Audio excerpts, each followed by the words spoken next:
Well, welcome back to week 3 of our 40-day focus studying stewardship and using things well. Today we have the wonderful opportunity of discussing something that I don't think we always think about stewarding, and that is our children.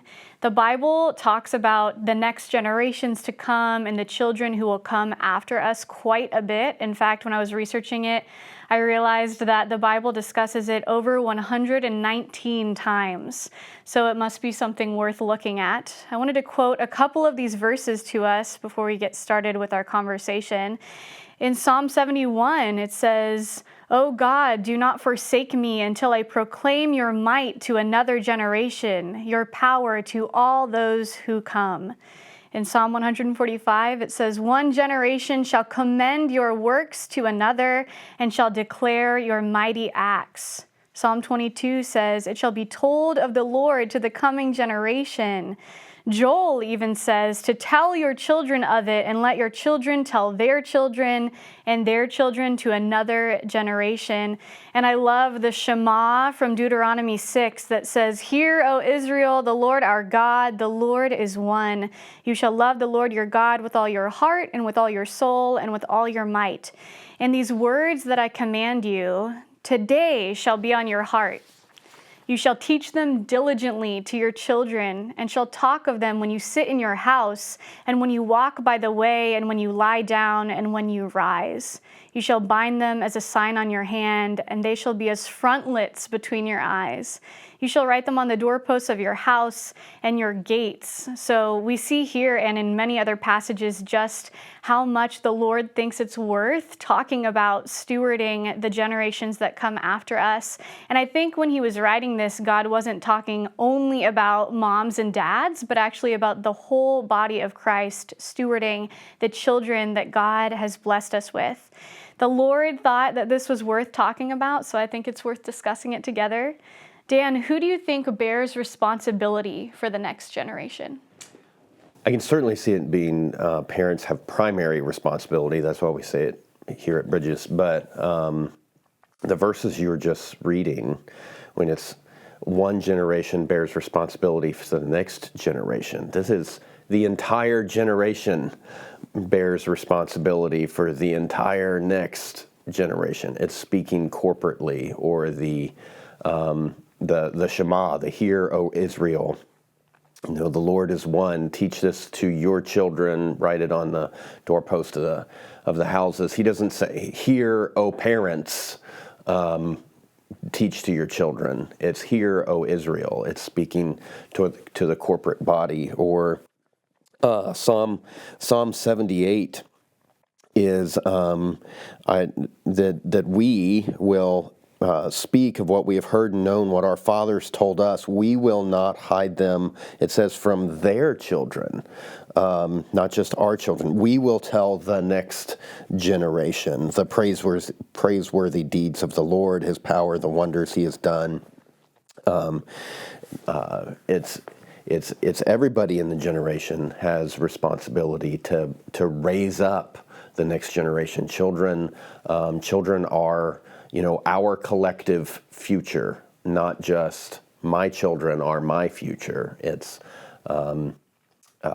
I think sometimes in the U.S. we can bend toward an individualistic mindset instead of the collective mindset. And there's things an individualistic culture can learn from a collectivistic culture, and vice versa. But I think in some ways we bend more toward, this is just the responsibility of my house, and not really looking at the larger body of houses and how we really do have a responsibility for all the children in the world. But I'm wondering what exactly that could look like. How can non-parents help raise kids of other parents? Shannon and I could testify to this church and to many different individuals. I won't name specifically non-parents of our children who have invested in our kids and have made this time here at Bridges and in California a really meaningful time for our kids, where just starting with knowing our kids' names or knowing that they belong to us and saying hi to them and acknowledging them. But what I have found is that oftentimes non-parents are open to this opportunity to speak into the lives of others. But sometimes families are just so busy that it's difficult to make time for this. And I just go back to something that Shannon and I heard, I don't know, probably about a decade ago. It's a study from the Fuller Youth Institute that was talking about how to make faith sticky, how to help faith be passed along to the next generation. And they had this ratio that through all their research and studies came out, and I just remember thinking of it, and it was this 5-to-1 ratio, that ideally every single kid in a church needs 5 other adults besides mom and dad who know their name, who acknowledge them, and through the form of relationship can be cheerleaders and encouragers. We've been blessed to have a lot more than just 5, but as I've shared this with other parents, I think almost every parent I've talked to is like, I would love for my kid to be able to have that. So I think there's this shared partnership between parents need to acknowledge we have a need here, but we're also quite busy, so I'm going to have to make time for other relationships. And then it's also incumbent upon older generations to be able to take an interest in this level of investment. But for us, it has been, let's really be intentional about opportunities to be intergenerational. As a family, this is what we've tried to open up our home and have people who are not related to us in to have a meal with us. Not everybody can do that. I totally get that. Go on a mission trip. Very often a mission trip will have people of different generations serving together, working together.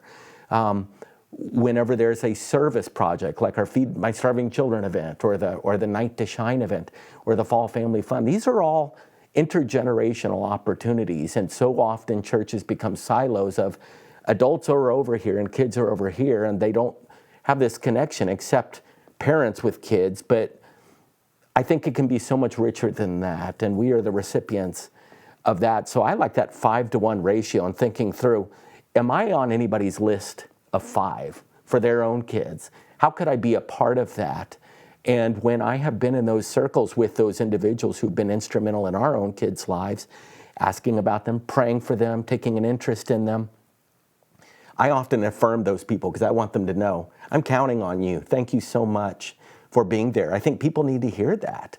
And that helps open their own eyes. Maybe they weren't even thinking in those terms, but to just all of a sudden hear, oh, I didn't realize that I can help support this family or Pastor Steve and Shannon or this family over here by being involved. And so I love that the church provides multiple opportunities for that. And it makes me long for every single family to take advantage of and to be blessed by those kinds of intergenerational connections. Because as you said, Laura, when Deuteronomy 6 and Psalm 78 were written, they were not written to just mom and dad standing there. It was written to a broader group of people.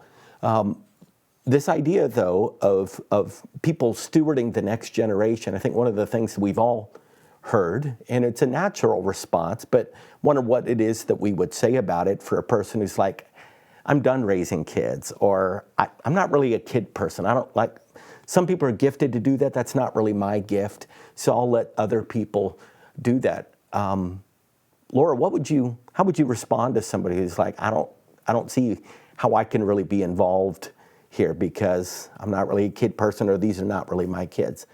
How do you think about that? I think the things that you're talking about, Steve, that we would love to see happening here more start from how we actually view kids in our minds, how we approach them. And I think sometimes the struggle is actually people forget that kids are human beings made in the image of God. And they have thoughts and minds and lives that should matter to us just as much as our other adult friends' lives matter to us at church. And so I think about even just approaching them differently than rather just letting them run off with their friends, but stopping them and maybe just making eye contact or starting with something like a smile before we even get to the learning their name and getting plugged into their lives. I think that's just a small way that people can begin to realize that even if you don't feel called to kids ministry, you can look a kid in the eye, you can smile at them, you can ask them about their day or their lives or what they learned at Sunday school that Sunday.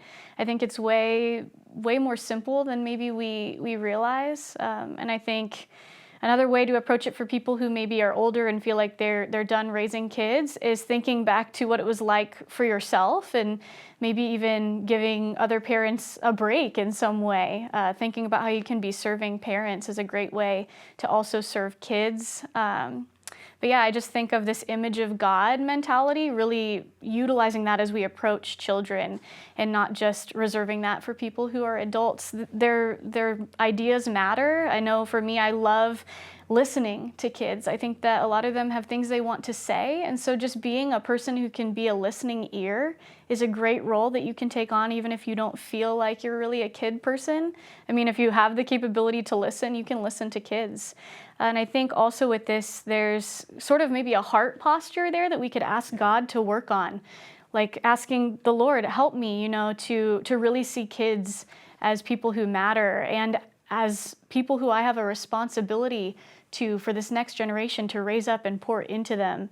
The next generation of the faith is with them. And so I think as we continue to think about that, we can think about the fact that we are playing an active role in something that you shared earlier, Dan, that we get to be a part of telling of the glorious deeds of the Lord and his might and the wonders that he has done. And part of this is fighting against selfishness and really working on viewing children as a gift that God has given us. And another thing I think we can think about is pouring into young people in our church also gives us an opportunity to grow. So that might sound kind of like a selfish motive, but I think that the more that we're willing to listen to kids and hear their hearts, the more we're willing to pour into them and potentially be a part of them learning more about Jesus. And this gives them the space to learn about God from the community that they're placed in, the space to ask questions, and people who will disciple them actively. I think of my own lifetime in this church, and I think about people other than my parents who came to me and poured into me, and I think so many of those conversations are the reason I am who I am to this day. And so I'm really grateful for those people who maybe didn't feel like they were kid people, but they talked to me because it made a difference in my life. And so I think for all of us, as we continue to pursue stewarding children, we invite you to think about this in your groups and discuss actively ways that you can participate in this even now. Maybe you're a parent and you want to help other people with kids. Maybe you are used to just hanging out with your kids in your life group, but we invite you to go beyond that and think about how you can be actively participating in the stewardship of children beyond just the people that you're used to hanging out with. And if you're not a kid person, I challenge you even now to go learn a kid's name in our church that you don't currently know, get to know their face, smile at them, make eye contact, and show them that they matter, because they do.